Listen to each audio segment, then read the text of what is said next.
여러분 이런 말씀을 들어보셨을 겁니다. 무서운 기독교인. 이런 말 들어보셨어요? 무서운 기독교인.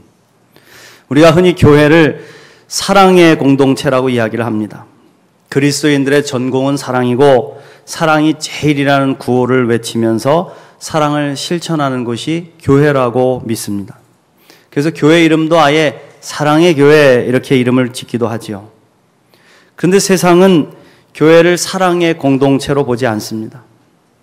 교인들을 향하여 무서운 기독교인이라고 말을 합니다. 정말 가슴을 치면서 이 아파해야 될 일이지만 비단 이것이 세상 사람들의 생각만은 아닌 것 같습니다. 우리 기독교인들조차도 서로를 무서워합니다. 교회 와서 앉아서 예배드리고 똑같이 신앙생활하는 것 같아도 서로가 서로를 무서워하고 있어요. 목사에게 와서 상담을 하고 돌아가는 대부분의 교인들이 목사에게 당부하는 말씀이 있어요. 목사님, 절대로 다른 교인들은 모르게 해주세요. 다른 교인들한테는 말하지 말아주세요. 그래. 고민과 아픔과 가난과 질병의 수많은 고통과 기도의 제목들을 가지고 왔지만 이를 성도들에게 알리지 말아달라는 부탁입니다. 함께 중보해서 기도해도 모자랄 텐데 왜 그렇습니까? 교회 안에 입소문이 너무 무섭기 때문이죠. 돌고 돌아서 너무나 무서운 이야기로 변하여서 자신에게 돌아오는 경험들을 해보았기 때문입니다. 그래서 교회는 사랑의 공동체인데 오히려 무서운 교인들이 다니는 무서운 교회가 되어버렸습니다. 얼마 전에 교회에서 가장 무서운 사람들 이런 제목의 글을 인터넷에서 읽어봤어요. 이런 내용입니다. 새벽 기도에 오래도록 한 번도 빠지지 않고 참석한 집사님의 눈길이 무섭습니다. 그분의 머릿속에는 새벽 기도에 빠진 목사와 성도들의 빠진 횟수와 날짜가 정확하게 기록되어 있습니다. 헌금을 꼬박꼬박 정확하게 하는 신자의 눈길이 무겁습니다. 그분의 머릿속에는 헌금을 제대로 하지 않는 동료 신자들의 모습이 빼곡히 들어 있습니다. 40일 금식 기도를 다녀온 권사님의 눈길이 무섭습니다. 그분의 시선에는 너는 왜 금식 기도를 하지 않느냐는 무언의 질타가 섞여 있습니다. 크고 건강한 교회를 다니는 성도가 무섭습니다. 그분의 말투에는 작고 별 볼 일 없는 교회를 다니는 사람들에 대한 우월감이 넘쳐납니다. 신앙생활 잘한다고 자부하는 교인들의 눈길이 무섭습니다. 그분의 마음에는 나는 좋은 교인이고 너는 별로인 교인이라는 판단으로 가득합니다. 그래서 저는요, 성령 충만하다는 칭찬보다는 사랑 충만하다는 칭찬을 듣기를 원합니다. 새벽에 기도할 때도 주님, 제 마음속에 사랑을 충만하게 좀 채워주십시오. 교회가 사랑이 충만하다고, 너무 사랑이 넘친다고 소문이 나야지 무서운 사람들로 가득하다고 막 소문 나서야 되겠습니까, 여러분? 사랑하는 성도 여러분, 그리스도인이 되었다면 성품의 변화가 있으시기를 축원합니다. 선한 그리스도인들이 되십시오. 좀 착해지십시오. 아시시의 성 프란체스코가 제자들과 함께 40일 금식 기도를 했습니다. 40일을 거의 마치고 마지막 하루를 앞뒀어요. 39일째 되는 날, 젊은 제자 하나가 맛있는 스프 냄새에 이끌려가지고 자신도 모르게 한 숟가락을 떠서 입에 넣었어요. 그 순간에 함께 금식을 하던 제자들이 눈빛이 막 빛나기 시작해요. 눈을 부릅뜨고 그 젊은 제자를 노려봤습니다. 그 눈길 속에는 유혹에 넘어간 형제를 향한 애처로움이 아니라 미움과 분노와 저주에 가까운 정죄의 시선이 담겨 있었다는 거예요. 너 때문에 우리 모두의 노력이 수포로 돌아갔다. 그것도 못 참는 너는 가망성이 없다. 이런 무서운 눈빛으로 그 제자들을 바라보는 순간에 프란체스코는 말없이 수저를 집어들었습니다. 그리고는 사실은 나도 배가 고팠다. 그리고 스프를 천천히 떠먹기 시작했어요. 스승님이 그를 좀 무섭게 혼내주시기를 바랬는데 스승의 행동을 보고 다른 제자들이 망연자실 바라보고만 서 있었어요. 그때 프란체스코가 말을 합니다. 우리가 금식을 하며 기도를 드리는 것은 모두가 예수님의 인격을 담고 그분의 성품을 본받아 서로가 서로를 참으며 사랑하며 아끼자는 것입니다. 저 젊은이가 유혹을 이기지 못하고 스프를 떠먹은 것은 죄가 아닙니다. 하지만 그를 정죄하고 배척하는 여러분들이야말로 지금 큰 죄를 짓고 있는 것입니다. 굶으면서 서로 미워하는 것보다는 실컷 먹고 서로 사랑하는 것이 낫습니다. 저는 오늘 말씀을 통해서 예수님께서 우리에게 주신 사랑을 어떻게 실천해야 될지, 우리가 사랑을 실천해야 될 이유와 이를 실천함으로써 얻게 되는 유익에 대해서 살펴보려고 합니다. 저와 여러분에게 은혜가 넘치시기를 간절히 축원합니다. 먼저 첫 번째로 우리가 사랑을 실천해야 되는 이유는 예수님께서 목숨을 내어주신 사랑을 우리가 받았기 때문입니다. 우리를 사랑하시는 예수님이 우리에게 서로 사랑하라고 말씀하셨기 때문에, 명령하셨기 때문에 사랑해야 된다. 믿습니까? 예수님께서 우리를 살리신 것은요, 우리를 사랑하시기 때문입니다. 사랑하는 자녀들이 사망에 머물러 지옥 가기를 원하시지 않기 때문에. 그래서 우리를 살리셨어요. 그래서 요한은 우리가 형제를 사랑할 때 비로소 사망에서 생명으로 옮겨진다고 고백한 것이죠. 반대로 형제를 미워하는 자는 살인하는 자로 그 안에 영생이 없다고 했습니다. 우리가 이미 구원받았어. 난 예수님의 은혜로 나는 천국 갈 거야. 그렇게 말하고 있지만 내 마음속에 미움과 저주와 원망, 형제를 향한 그러한 마음들이 가득 차 있다면 우리는 아직 사망에 머물러 있다는 겁니다. 영생을 얻을 꿈도 꾸지 말라 그래요. 14절부터 보십시오.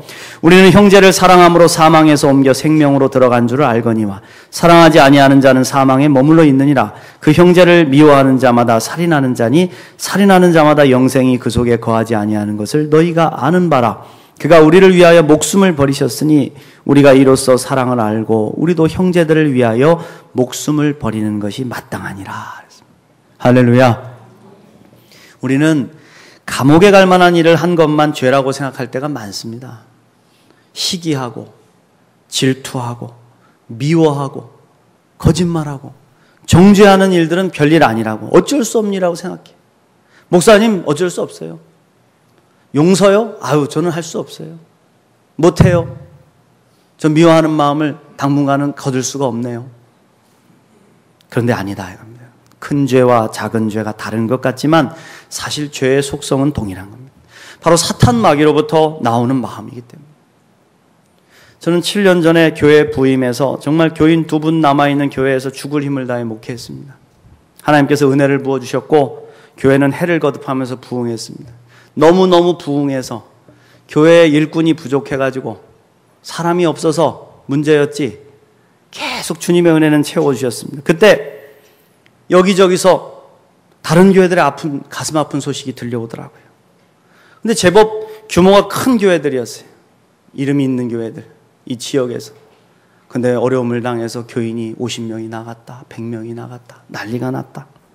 근데 그 마음, 그 소리를 듣는 제 마음 속에서 그런 생각이 들었어요. 아이고, 큰 교회들이 너무 부흥되면 우리 같은 작은 교회들은 어떻게 되겠어? 교인들 다 데리고 나가면 작은 교회들은 어떻게 살겠어? 다 하나님의 뜻이지. 그러면서 오히려 우리 교회가 어려움 없이 부흥되는 것에 대해서 안도해 왔습니다. 그런데 그것이 얼마나 죄된 모습이었는지. 다른 교회의 아픔을 보면서 한 몸 교회로서 함께 아파하고 기도해 줘야 하는데 그걸 보면서 위로를 받다니요. 그게 올바른 모습이겠습니까?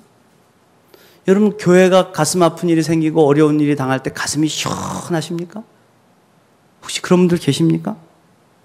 주님이 저에게 그러시더라고요. 내 몸이 아파서 죽겠는데 너는 혹여 기뻐하고 있는 것이 아니냐. 저는 그 음성을 듣고 얼마나 회개했는지 몰라요.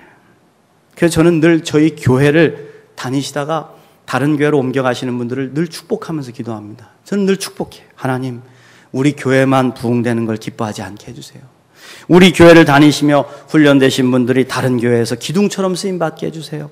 축복받게 해주세요. 저분으로 인해서 그 교회가 넘치도록 부흥케 해주세요. 할렐루야. 사랑하는 성도 여러분, 우리 기독교에서 사랑이 빠지면 어떻게 되겠습니까? IS, 이슬람교 무섭다고 하는데 저는 이슬람교도보다 더 무서운 율법 종교가 우리 기독교가 될 거라고 봅니다.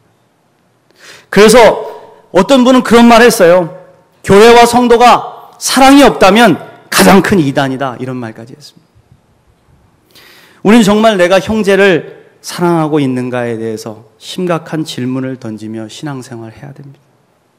세상 기준으로 보면 시기하고 질투하고 미움 같은 마음, 그 마음의 죄는 죄로 치지도 않습니다. 그런 거 한다고 감옥 가지 않습니다. 그러나 하나님은 다르세요. 하나님 우리 마음속에 질투와 미움과 원망과 저주가 있다면 심각한 죄로 보신다는 겁니다. 그 마음은 우리의 영생을 무너뜨리고 우리로 하여금 사망에 머물러 있게 만드는 심각한 죄라는 겁니다. 그러므로 지옥 갈 인생이 되지 않기 위해서 우리는 사랑해야 된다. 사랑해야 된다. 예수님께서 지옥 갈 인생을 영생의 인생으로 바꾸어 주기 위해서 우리를 사랑하셨잖아요. 그죠? 사랑하셔서 대신 죽으셨듯이 그 놀라운 사랑을 받은 우리도 형제를 사랑하며 살아야 된다. 이게 마땅하다. 그것이 사망에서 생명으로 옮겨진 사람의 삶이다. 미움의 마음을 버리고 용서와 사랑의 마음을 품고 영생의 길을 걸어가는 저와 여러분 되시기를 간절히 축원합니다. 두 번째로 사랑하되 어떻게 사랑하느냐? 어떻게 사랑해야 할까요? 요한 사도는 행함과 진실함으로 하라 그렇게 말씀하고 있어요. 사랑을 하되 입술로만 거칠애로만 하지 말고 행함과 진실함으로 하라 그런 말씀입니다. 하나님은요 우리의 외모가 아닌 중심을 꿰뚫어 보시기 때문에 우리가 행하는 선행의 동기와 마음을 다 알고 계십니다. 그게 거칠애인지 보여주기 위함인지 아니면 자신의 이익과 명성을 얻기 위함인지 다 알고 계신다. 그렇겠죠. 그러면 우리가 행할 때 늘 행함과 진실함으로 작은 사랑을 실천해야 된다. 그럼 우리가 어떻게 진실한 행함을 할 수 있을까? 어떻게 할 수 있을까요? 그건 한 가지 방법밖에 없습니다. 우리가 예수님을 바라보면서 행할 때 진실할 수 있다. 예수님의 십자가를 바라보면 주님이 날 위해서 다 주셨는데 주님이 나를 위해서 목숨을 바치셨는데 주님의 핏값으로 내가 살았는데 내가 무엇이 아까우리요. 예수님을 바라볼 때 우린 진실할 수 있다. 예수님께 받은 사랑을 늘 묵상하면 우리가 실천하는 사랑이 진실할 수 있고 지속적일 수 있다는 것입니다. 런던 템플교회 교인 가운데 에밀 매틀러라는 분이 계셨대요. 이분은 식당을 경영하고 있었는데 선한 행위를 많이 하는 분으로 소문이 났습니다. 그래서 막 신문에도 나오고 지역 일간지에도 이렇게 나오고 그랬는데 이분이 돈이 없는 사람들에게 공짜로 밥을 먹이고 기독교 단체나 구제단체 찾아와 도와달라고 하면 한 번도 거절하지 않고 생각한 것 이상의 액수를 늘 기부했대요. 그게 늘 놀라운 거죠. 한 10,000원 주시려나? 그러고 들어가면 나올 때 막 10만 원씩 받아서 나오고 그러니까 사람들이 놀라. 소문이 났어요. 어느 날 한 선교단체에서 찾아와 기부를 부탁하니까 평소와 같이 에밀이 금고의 문을 딱 열고 돈을 꺼내서 기부를 했습니다. 근데 선교단체 직원이 보니까 그 돈 상자 안에 커다란 대못이 하나 들어있더라는 거예요. 그래서 물어봅니다. 아니 왜 금고 안에 대못을 넣고 계십니까? 혹시 호신용으로 넣어두신 겁니까? 도적이 찾아오면 그걸로 막 찌르려고? 그랬더니 에밀이 이 한 20cm 가까이 되는 커다란 대못을 꺼내며 대답을 하는 거예요. 예수 그리스도께서 십자가에서 이런 못으로 손과 발에 박히고 나의 죄를 위해 당신의 생명을 바치셨다는 것을 잊지 않고 살려고 이 못을 늘 돈상자 안에 두고 지냅니다. 이 못을 보면 내가 누구를 도와야 할 때 인색한 마음이 들지 않습니다. 예수님은 나를 위해서 생명도 아낌없이 주셨으니까요. 할렐루야. 여러분 그렇습니다. 누군가를 돕고 구제한다는 거 쉽지 않죠. 자꾸 판단이 앞서잖아요. 여러분 우리가 누군가를 돕는다는 것은 이 넉넉한 마음이었으면 안 돼요. 우리도 힘겹게 살고 있기 때문에. 그러나 곤경에 처한 형제나 자매를 보고도 모르는 척하는 것은 하나님의 뜻이 아니다. 오늘 말씀 17절부터 보시면 누가 이 세상의 재물을 가지고 형제의 궁핍함을 보고도 도와줄 마음을 닫으면 하나님의 사랑이 어찌 그 속에 거하겠느냐. 자녀들아 우리가 말과 혀로만 사랑하지 말고 행함과 진실함으로 하자. 이로써 우리가 진리에 속한 줄을 알고 또 우리 마음을 주 앞에서 굳세게 하리니 그랬습니다. 할렐루야. 여러분 그렇습니다. 말로야 뭔 못하겠어요. 잘 살라고, 잘 먹으시라고, 잘 될 거라고, 누군가 도와줄 거라고, 힘내라고. 물론 말하는 것도 잘해야죠. 그러나 하나님은 작은 도움이라도 진실하게 행하기를 원하신다. 여러분 누군가가 여러분들에게 찾아와서 간절히 도움을 요청할 때 외면하신 적은 없습니까? 불쌍한 형제들 가슴이 좀 도와주고 싶다 하는데도 그냥 외면하고 지나친 적은 없습니까? 우리가 비록 많은 것을 갖지 못했어도 작은 것이라도 나누는 사랑의 사람이 돼야 된다. 도움의 손길은 넉넉한 지갑에서 나오는 게 아니에요. 지갑 툭툭하게 해서 맨날 두드리고 다니면서 그 속에 막 10만 원짜리 수표 막 가득 들어있어서 그 마음으로 돕는 게 아니에요. 지갑은 얇아도 주님께 받은 사랑이 넘치는 사람들, 넉넉한 사랑의 마음에서 이 작은 실천은 시작된다는 겁니다. 할렐루야. 그러므로 우리가 또한 우리 교회가 사랑을 실천하는 것을 자랑스럽게 여기시길 바랍니다. 어떤 분들은 교회가 다 괜찮은 사람들, 잘 나가는 사람들은 다 나가고 이렇게 힘든 사람들, 별 볼 일 없는 사람들만 남아있느냐 그렇게 말하는 분들도 계신데 저는 오히려 그게 축복이라고 믿습니다. 우리가 돕고 섬기고 함께하고 위로하고 도울 수 있는 사람들이 많은 교회가 하나님이 함께 하시는 교회예요. 믿습니까? 왜? 하나님 사랑이시기 때문에. 사랑을 실천하는 그곳에 하나님 계시는 거니까. 날마다 진실한 사랑의 실천을 통해 하나님과 동행하는 인생을 살아가시기를 간절히 축원합니다. 마지막으로 사랑을 행할 때 받는 유익이 있어요. 유익이. 우리가 하나님의 아들 예수 그리스도를 믿고 예수님의 사랑을 받은 하나님의 자녀임을 깨달으면 성령께서 우리 속에 오셔서 우리를 사랑으로 이끌어 주세요. 여러분, 사랑하며 산다는 건 내 힘으로 안 돼요. 사랑의 영이신 성령님이 오셔서 나에게 감동을 주시고 이끌어 주셔야 사랑도 실천할 수 있어요. 예수님을 닮아 사랑하도록 이끌어 주신다는 겁니다. 하나님은 우리에게 무엇을 원하실까요? 하나님께서 여러분들에게 뭘 원하실까요? 사랑이 하나님이 우리에게 원하시는 것은 오직 한 가지. 예수 그리스도를 믿고 서로 사랑하며 사는 겁니다. 아멘? 예수 잘 믿고 서로 사랑하며 살아라 이거예요. 다른 거 있습니까? 기도 많이 하고 헌금 많이 하고 봉사 많이 하고 전도 많이 하는 것도 좋지만 하나님이 가장 기뻐하시는 것은 예수 잘 믿고 서로 사랑하며 사는 겁니다. 우리가 자녀로서도 살아가고 아이를 낳아서 부모로서도 살아가 보면 알지만 어느 때 자녀들을 보면 기쁘십니까? 예수 믿는 우리들이 자녀들을 볼 때 언제가 제일 기뻐요? 신앙생활 잘하고 형제간에 우애 있게 사랑하며 살 때잖아요. 명절 같은 때 이 새끼들이라는 놈들이 와가지고 그 앞에서 쌈박질이나 하고 재산 놓고 다투기나 하고 서로 막 그러고 있으면 여러분 부모의 마음이 어떻겠습니까? 찾아왔는데 막 서로 화기애애하고 막 서로 막 닦아주고 위로하고 막 잘했다 그러고 또 각각 막 교회에서 얼마나 아름답게 신앙생활 잘하는지 뭐 이런저런 자랑 얘기를 막 하면서 웃음꽃을 피울 때 예수 믿는 부모의 마음이 제일 행복한 거죠. 더 있으십니까?